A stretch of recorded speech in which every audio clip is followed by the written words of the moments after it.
السلام عليكم ورحمة الله تعالى وبركاته. مرحبا بكم في قناتي وصفات الحاجة زهرة.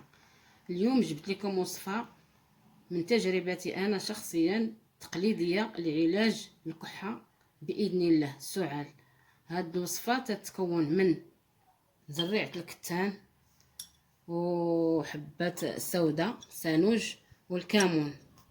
هاد المكونات كلهم مفيدة في علاج الكحة الجافة والعامرة، كذلك نزلة البرد والتهاب القصبات والشعاب الهوائية، وتساعد في التقليل من الالتهابات وتنظيف وتطهير الصدر وضيق النفس.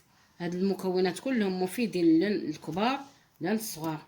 كناخدو معلقه كنقيهم بعدا مزيان وكنخليهم هكا ما مطحونينش. هما فين جمعتهم هنايا بثلاثه، كديرهم في علبه هكا ديال الزجاج. وقت ما بحال دابا هكا الانسان يكون عيان مريض بهاد الكحه كياخذ معلقه بحال هكذا، حيت 3 المرات في النهار قبل معلقه هكا صغيره، وكديريها في الماء غليان. ملي كديريها كتخليها واحد 15 دقيقه حتى تطلق المنافع ديالها، عاد تشرب قبل من كل وجبه. وراها مفيده جدا، باخص هاد السانوج ولا الكمون ولا كلهم عندهم فوائد مزيانه في هادشي ديال الكحه، لا الناشفه ولا العامره.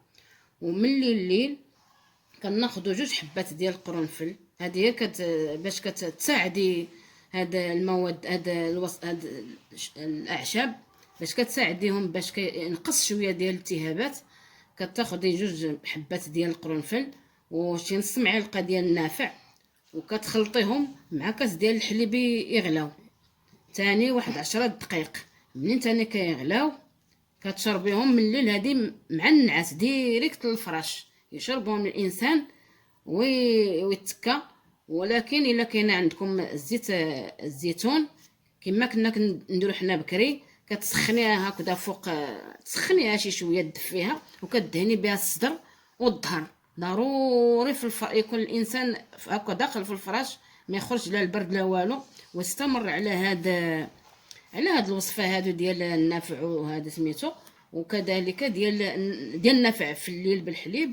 وهادو قبل كل وجبه تاخذي منهم معلقه مع كاس الماء غليان.